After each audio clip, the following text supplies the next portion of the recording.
pala sa naging laban to, panalo ang Los Angeles Lakers sa final score na 125-111 na pinangunahan ni LeBron James with 25 points na sinusundan dito ni D'Lo at Davis na mayroong 21 at 20 points. Samantalang nakapagtala naman dito si Spencer Dinwiddie ng 6 points, 7 assists, 2 steals at 4 turnovers. Ayun dito sa press conference na naganap after ng game nila Spencer Dinwiddie dito sa Detroit Pistons, na ibahagi niya ang kanyang experience dito sa kanyang first game.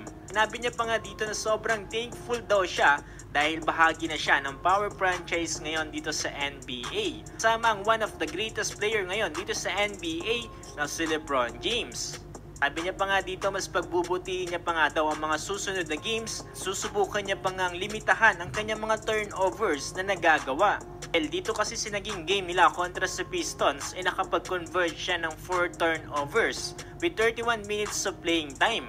Considering na bago pa lamang siya dito sa Lakers at hindi pa gaano katibay ang kanilang chemistry, ay sa tingin ko okay lang to pagbigyan sa ngayon. Sa mga susunod na games ay dapat limitahan na to ni Spencer Dinwiddie para hindi na rin to maging problema. Dumadami din tayong mga magagandang napansin dito sa game ni Spencer Dinwiddie. Sa tingin ko bilang isang floor general dito ni Spencer Dinwiddie ay mag-a-average to ng 6 to 8 assists per game dito sa Los Angeles Lakers nang walang kahirap-hirap. Lalo na kapag nasa loob dito sila LeBron James at Anthony Davis. Nagkakaroon din ng mga spot up 3 yung mga kakampi niya kagaya na lamang nilang Austin Reeves at D'Lo.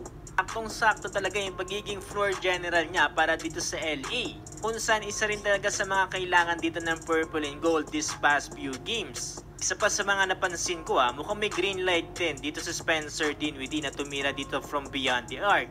Ko kung dito lang itong mangyayari sa game nila kontra sa Detroit Pistons dahil malaki naman na naging lamang nila dito. Baka makita din natin to sa mga crucial games dito ng LA. Lalo na't ang pagiging catch and shoot dito ang isa din sa mga plano dito ni Coach Darvin Ham dito kay Spencer Dinwiddie.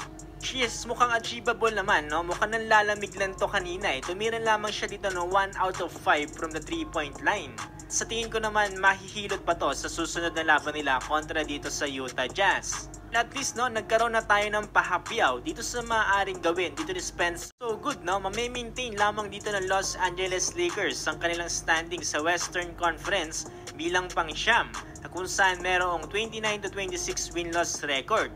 Sinusundan lang nila dito yung Sacramento Kings na meron 30-23 win-loss record.